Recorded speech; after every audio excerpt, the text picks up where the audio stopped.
محترم صدر جلسہ، حضرات علماء کرام اور دور دراز سے آئے ہوئے ہمارے معزز بزرگوں اور عزیز دوستوں، جمعیت علماء ہند کے تمام اغراض و مقاصد کو اگر کسی سانچے میں ڈھالا جا سکتا ہے تو تین چیزیں نکل کر کے سامنے آتی ہیں جس پر جمعیت علماء کی یہ بلند و بالا عمارت قائم ہے: نظام تعلیم اور نظام تبلیغ اور اصلاح معاشرہ۔ اصلاح معاشرہ جمعیت علماء کے بنیادی کاموں میں سے ایک کام ہے۔ آج پورے ملک سے لوگ آئے ہوئے یہاں پر بیٹھے ہوئے ہیں۔ حضرت صدر محترم کے حکم سے جمعیت علماء ہند کی طرف سے اصلاح معاشرہ کا نظام چلایا جاتا ہے۔ آج اس مستند اسٹیج سے آپ سب حضرات کو اصلاح معاشرہ کے سلسلے میں وہ بنیادی نقوش کیا جا رہا ہے کہ جس پر چل کر کے اصلاح معاشرہ اور ملک کے اندر پھیلنے والے ارتداد کی ساری لہریں ختم اور خاک میں مل سکتی ہیں۔ وہ بنیادی چیز یہ ہے کہ اصلاح معاشرہ سماج اور سوسائٹی کے اندر بھلائی اور بہترین نسل انسانیت پیدا ہونے کا واحد راستہ یہ ہے کہ ہم سب مل کر کے اپنی اولاد کی صحیح اور شرعی اعتبار سے تعلیم اور تربیت کریں۔ اگر ہم اپنی اولاد کی تربیت صحیح انداز میں کریں گے تو یاد رکھیے سماج میں پھیلنے والی تمام خرابیاں وہ سب کے سب ختم ہو جائیں گی۔ اللہ کے نبی جناب رسول اللہ صلی اللہ علیہ وسلم نے ارشاد فرمایا: ادبوا اولادکم علی ثلاث خصال۔ اے لوگوں، اپنی اولاد کی تربیت کرو اور تین عادتوں کی طرف متوجہ کرو اور تین عادتیں ان کے اندر پیدا کرو۔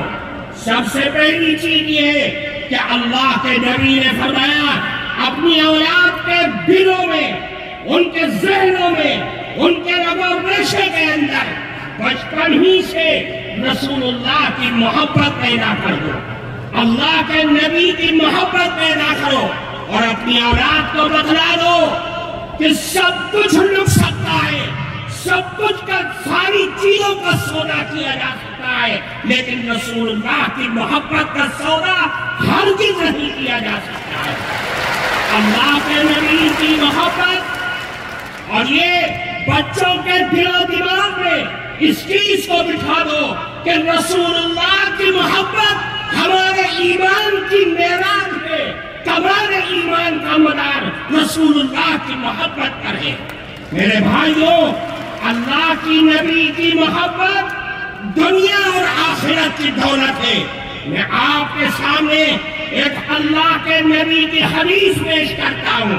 ترمذی شریف کے اندر روایت ہے، ایک صاحب، ایک گاؤں کے ایک صاحب، ایک صحابی اللہ کے نبی کے پاس آئے اور فرمایا: اے اللہ کے نبی، متی الساعہ، قیامت کب آئے گی؟